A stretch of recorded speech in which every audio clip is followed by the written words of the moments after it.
আসসালামু আলাইকুম প্রিয় শিক্ষার্থী, দেখবে বাংলাদেশ শিখবে বাংলাদেশ, তবে তো আগামী আমার সোনার বাংলাদেশ।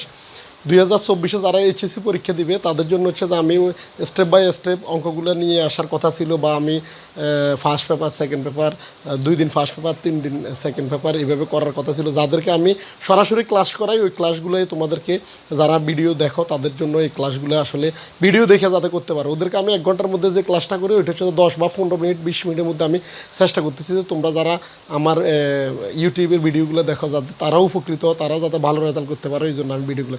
কিন্তু এই ঘূর্ণিঝড় রেমালের কারণে দেখা গেছে যে আমাদের এখানে কারেন্টের যে খুঁটিটা ছিল, খুঁটিটা ভেঙে গেছে। ভেঙে যাওয়ার কারণে হচ্ছে যায় এখানে বিদ্যুৎ বিচ্ছিন্ন ছিল 5 দিনের মতো। তো এটা রেডি করার পরে এখন আজকে থেকে আমি আবার কন্টিনিউ ভিডিও ছাড়ার চিন্তা করতেছি। তো এখন 5টা ভিডিও না, আমি আসলে সপ্তাহে 7টাই ভিডিও ছাড়ার চিন্তা ভাবনা করতেছি। কোনো দিন হয়তো 2টা ছাড়বো, সম্ভব হইলে আর কি চেষ্টা করব 2টা বা 3টা করে, যাতে জুনের 30 তারিখে তোমার পরীক্ষা যাতে সবার ভালো হয়। এই জন্য হচ্ছে আমি খুব তাড়াতাড়ি করার চেষ্টা করতেছি। তোমরা ভিডিওগুলো দেখিও, আর কোনো কিছু প্রশ্ন করার থাকলে আমাকে অবশ্যই প্রশ্ন করবো। আজকে যেটা আমি সলভ করবো এটা হচ্ছে ঢাকা বোর্ডের 2022 সালে প্রশ্ন নং 3। এটা সাধারণত হচ্ছে যে 3 নংয়ে থাকবে। প্রশ্নটা হচ্ছে তার সোনালী ট্রেডার্স 2021 সালে 1 জানুয়ারি তারিখে নগদ হচ্ছে 1,50,000 টাকা, আসবাবপত্র 30,000 টাকা এবং 70,000 টাকা ঋণ নিয়ে ব্যবসা আরম্ভ করেন।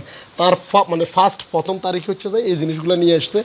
এরপরে বলছে 2021 সালে জানুয়ারির 5 তারিখে পূর্ণ ক্রয় 48,000 টাকা, 12 তারিখ হচ্ছে যায় বাকিতে পূর্ণ বিক্রয় 35,000 টাকা, 19 তারিখ উত্তোলন হচ্ছে যায় 6,000 টাকা, 25 তারিখ ভাড়া প্রদান হচ্ছে যায় 15,000 টাকা, 30 তারিখ কমিশন পাওয়া গেল 3,000 টাকা। ক নাম্বার বলছে যে সোনালী ট্রেডার্সের প্রারম্ভিক মূলধনের পরিমাণ নির্ণয়। যেহেতু আমাদেরকে বলছে প্রারম্ভিক, আমি যে জায়গায় এন্ট্রিগুলো আসলে আমি আগে করে রাখছি যাতে ভিডিওটা বড় না হয়, যে জায়গায় সমস্যা হবে আমি ওইগুলো সলভ করে দেবো, এবং কোনটা কী কারণে সম্পদ বা দায় ওইগুলো আমি তোমাদেরকে হাইলাইট করে দিব এটা। আর আমি হচ্ছে তা ঘরগুলো আসলে এইভাবে টানছি হাত দিয়ে, এটা কোনো স্কেল দিয়ে টানি নেই। তোমরা একটু সুন্দর করে করবা, পরীক্ষার কেন্দ্রে স্কেল দিয়ে টানবা। বলছে ফার্স্ট তোমরা যে ঘরটা করবা প্রারম্ভিক মূলধনের, ওটা হচ্ছে বিবরণ, বিস্তারিত টাকা, পরিমাণ টাকা। প্রারম্ভিক সম্পদ বলতে যে ব্যবসা প্রতিষ্ঠান শুরু করার আগে যে টাকাটা নিয়ে তুমি ব্যবসা শুরু করবা, বন্ধু বান্ধব থেকে ঋণ, আত্মীয় স্বজন থেকে ঋণ অথবা ব্যাংক থেকে ঋণ নিয়ে যেটা আসবে এটাই তোমার নগদ প্রারম্ভিক সম্পদ। এবং আসবাবপত্র, যন্ত্রপাতি ওইগুলো হচ্ছে তার প্রারম্ভিক সম্পদ। প্রারম্ভিক সম্পদ দিয়ে এটাকে আন্ডারলাইন করবে। এরপর নিচে লিখবে যে নগদ হচ্ছে তাই 1,50,000 টাকা, আর ব্যাংক ঋণ নিচে 70,000, দুইটা যোগ করে হচ্ছে 2,20,000 টাকা। আসবাবপত্র হচ্ছে 30,000, টোটাল হচ্ছে 2,50,000 টাকা। বাদ প্রারম্ভিক দায়, যেহেতু এখানে ব্যাংক থেকে ঋণ নিচ্ছে অথবা আত্মীয় স্বজন বন্ধু বান্ধব থেকে যেটা ঋণ নিবে ওটা হচ্ছে দায় হিসেবে থাকবে, এটা বাদ হবে। বাদ ঋণ হচ্ছে যাই 70,000 টাকা। এই 70,000 টাকা যদি 2,50,000 থেকে বাদ দিই আমরা টাকা আসে হচ্ছে যাই 1,80,000 টাকা। এটা এরপর হচ্ছে এটার নাম হচ্ছে যাই প্রারম্ভিক মূলধন। যেহেতু আমাদেরকে বলছে প্রারম্ভিক মূলধন বের করার জন্য, কয়ের অ্যান্সারটা হচ্ছে যাই 1,80,000 টাকা। ওইটা ক্লোজ করে দিবে। খতে বলছে কি দেখো একটু, খ নাম্বারে বলছে হচ্ছে জানুয়ারির 1 তারিখ, 12 তারিখ, 19 তারিখ ও 30 তারিখের লেনদেনগুলোর কারণ সহ, যেহেতু বলছে আমাদেরকে কারণ সহ ডেবিট ক্রেডিট নির্ণয় করার জন্য। তোমরা আবার মনে করেন এটা জাবেদা বলছে, এটা হচ্ছে যাই যেহেতু বলছে কারণ সহ ডেবিট ক্রেডিট নির্ণয় করার কথা বললে তোমরা মাথায় রাখবা গড় হচ্ছে তাই তারিখ, পক্ষ বা হিসাব। তারিখ দিবে, পক্ষ বা হিসাব, ডেবিট ক্রেডিট, কারণ। যেহেতু এটা বৃদ্ধি হ্রাসের কথাটা বলছে, আমরা একটু খেয়াল করবো সম্পদ বৃদ্ধি পাইছে না সম্পদ হ্রাস পাইছে, ওইটা একটু খেয়াল করবো। আর তারিখ উল্লেখ করে দিয়েছে, তারা আমাদেরকে বলে দিচ্ছে যে 1 তারিখ, 12 তারিখ, 19 তারিখ এবং 30 তারিখে যেহেতু উল্লেখ করে দিচ্ছে, আমরা 1 তারিখটা একটু দেখবো। 1 তারিখ হচ্ছে যায় কী হয়েছে, এই 1 তারিখে 3টা ঘটনা। একটা হচ্ছে নগদ হচ্ছে 1,50,000 টাকা এখানে দেখতেছ, আর 30,000 টাকা আসবাবপত্র, ব্যাংক ঋণ হচ্ছে 70,000 টাকা, ওইটা অলরেডি ওইখানে আছে। আমরা লিখবো নগদান হিসাব ডেবিট ক্রেডিটের করে দিব ডেবিট, ভিতরে কেউ ভুল করেও দিবে না এটা, কারণ হচ্ছে এটা হচ্ছে পক্ষ বলছে। নগদান হিসাব ডেবিট, আসবাবপত্র হিসাব ডেবিট, আর ঋণ হিসাব ক্রেডিট, মূলধন হিসাব ক্রেডিট। এখানে নগদে যেটা, এটা হচ্ছে নগদ টাকা হচ্ছে আমাদের প্রতিষ্ঠানের সম্পদ বৃদ্ধি পায়, এজন্য হচ্ছে নগদান হিসাব সম্পদ বৃদ্ধি পেয়েছে।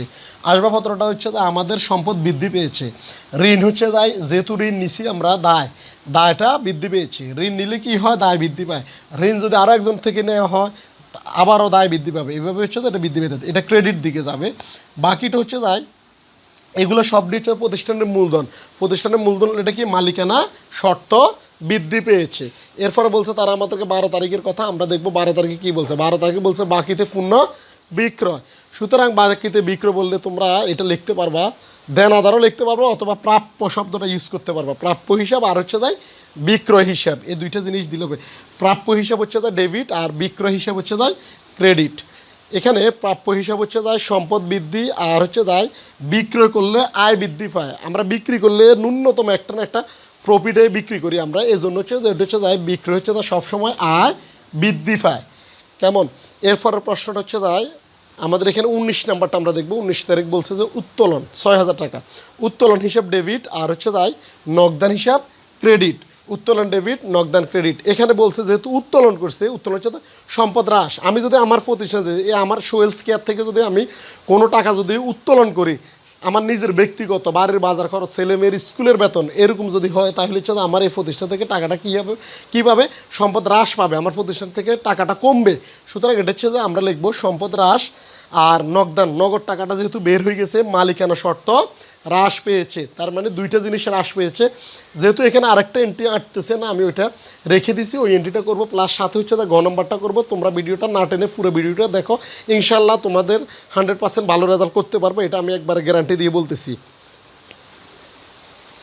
এখানে খ নাম্বারটাতে একটা এন্ট্রি ছিল, ওটা হচ্ছে 30 তারিখে যে এন্ট্রিটা, ওইটা আসলে ওইখানে আটে নাই, এই জন্য হচ্ছে ওইটা আমি আর করতে পারি নাই। এখানে লেখছে, তারা বলছে কি দেখেন একটু, বলছে যে 30 তারিখে কমিশন পাওয়া গেল হচ্ছে 3000 টাকা। ওই এন্ট্রিটা রয়েছে নগদান হিসাব ডেবিট আর প্রাপ্য কমিশন হিসাব ক্রেডিট।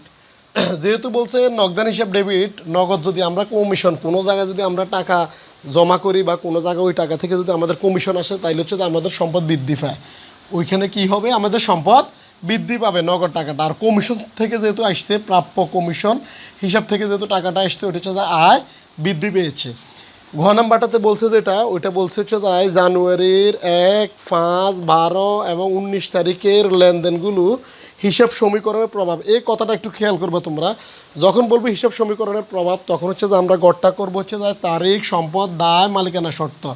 এখানে বইয়ের মধ্যে বা বিভিন্ন গাইডের মধ্যে দেখবে যে খুব জটিলভাবে করা আছে, উদ্বৃত্ত দেওয়া আছে, মন্তব্য দেওয়া আছে, ওইগুলো করার কোনো দরকার নাই। বা এই জায়গায় সমান সমান এই জিনিসগুলো দেওয়া আছে, এগুলো করার কোনো দরকার নাই। আমরা যত সহজ নিয়মে করা যায়, আমি যেভাবে সরাসরি ক্লাস করাই স্টুডেন্টদেরকে, তোমাদেরকে ওইভাবে করানোর চেষ্টা করতেছি। অনেকে হয়তো মনে করবে যে অঙ্কগুলো খুবই ইজি, কিন্তু এগুলা ইজি জিনিসগুলো থেকে তোমরা নাম্বার বেশি উঠানোর চেষ্টা করবা। ফার্স্ট পেপারে অন্তত তোমরা 90 নাম্বার উঠাতে যদি পারো, 90 যদি উঠাতে পারো, তাহলে হচ্ছে তোমাদের সেকেন্ড পেপারের জন্য A+টা আসাটা ইজি হবে। এখানে 1 তারিখে যেহেতু বলছে, আমরা অলরেডি 1 তারিখ আমরা ক্ষয়ের মধ্যে করে রাখছি। নগদের ঘর হচ্ছে যায় 2,20,000 টাকা। তাহলে আমরা কি করব, নগদ টাকা বৃদ্ধি পেয়েছে, এজন্য কোনো ব্র্যাকেটে আসে না। যেটা ব্র্যাকেটের মধ্যে আসবে অবশ্যই খেয়াল করবো, ওটা হচ্ছে যায় মাইনাস হবে। এটা যেহেতু যেটা ব্র্যাকেট নাই, এটা হচ্ছে প্লাস হবে। তাহলে হচ্ছে নগদ টাকা কি হয়েছে, 2,20,000 টাকা বৃদ্ধি পেয়েছে। আসবাবপত্র নিয়ে এসেছি আমরা প্রতিষ্ঠানের জন্য 30,000 টাকা, ওইটাও বৃদ্ধি পেয়েছে। ঋণ, ঋণ যেহেতু একটা দায়, ঋণ হচ্ছে তার 70,000 টাকা, ওইখানে ওইটাও বৃদ্ধি পেয়েছে। যদি তুমি কোনো একজন ব্যক্তি থেকে ঋণ করো, বৃদ্ধি পাবে ঋণ, ঋণের পরিমাণ বাড়বে। আরও একজন থেকে যদি টাকা নিয়ে আমরা, আবারও বৃদ্ধি পাবে। এই জন্য হচ্ছে ঋণটাও কী পাইছে, বৃদ্ধি পেয়েছে। এগুলো যোগ করে মাইনাস ঋণটা তো দিতে হবে, এটা দিয়ে দিলে আমরা কত করে রেখেছি এখানে 1,80,000 টাকা। তার মূলধন হচ্ছে টোটালি হচ্ছে 1,80,000। 5 নম্বরে বলছে আমাদেরকে পূর্ণ ক্রয় 48,000 টাকা। যেহেতু ক্রয় করছে, তোমার নগদ টাকা প্রতিষ্ঠান থেকে কমে গেছে। যদি আমি কোনো পণ্য ক্রয় করি, আমার প্রতিষ্ঠান থেকে টাকা কমবে, ওইটা আমি ব্র্যাকেটের মধ্যে দিয়ে রাখছি। দেখো তোমরা 48,000 টাকা, যে জায়গাটা গ্যাপ থাকবে ওইটাতে একটু টাইরে দিবে, যেহেতু ওই গ্যাপটা যাতে তোমার লাইনটা সোজা থাকে, এই জন্য এই 48,000 টাকা নগদ টাকা থেকে কমবে, মূলধন মালিকানা সত্ত্ব থেকে কমবে। আমার প্রতিষ্ঠানে যদি টাকা থাকে ওটা বৃদ্ধি পায়, নগদ টাকাটাও বৃদ্ধি পায়। কিন্তু ওই প্রতিষ্ঠানের জন্য কোনো পণ্য যদি ক্রয় করা হয়, আমার নগদ টাকা কমবে, মালিকানা শর্ত কমবে, দুইটাই মাইনাস হবে ওই টাকা থেকে। 12 তারিখে বলছে আমাদেরকে বাকিতে পণ্য বিক্রয় 35,000 টাকা। যদি বাকিতে পণ্য বিক্রয় করি, আমাদের প্রতিষ্ঠানে বাকি করি আর নগদে করি, বিক্রি করলে আমাদের সম্পদ বৃদ্ধি পাবে এবং মালিকানা শর্ত ওইগুলো বৃদ্ধি পাবে। এখানে আমরা দেখব নগদের ঘর এটা বসবে না, যেহেতু আমরা কি করলাম, বিক্রি করছি। ওটা কীভাবে, বাকিতে, তার মানে হচ্ছে দেনাদার। দেনাদার মানে কি, প্রাপ্য, ওটা বাড়বে। কেমন, দেনাদারের পরিমাণ বাড়বে, আর হচ্ছে তাই মালিকানা শর্ত বাড়বে, দুই দিকেই বসবে। দেনাদারের ঘরে যেহেতু বাকিতে বলছে, বাকিতে বললে দেনাদারে হয়। ঠিক আছে।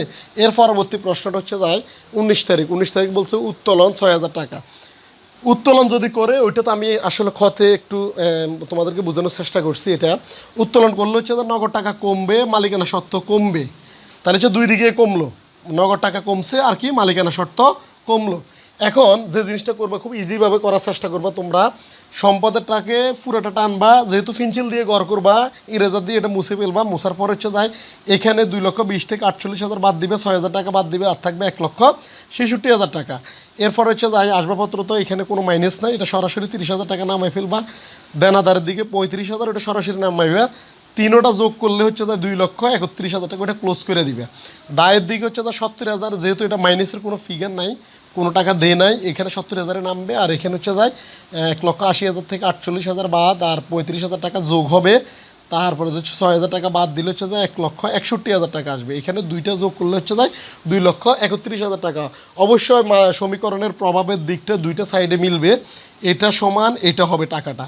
যখন দুইটা সাইড সমান মিলবে তখন তোমরা বুঝবে যে অঙ্কটা মিলছে। আমি চেষ্টা করলাম হচ্ছে যে যত দ্রুত করা যায়, এই জন্য হচ্ছে আমি কথাগুলো তো একটু দ্রুত বলছি।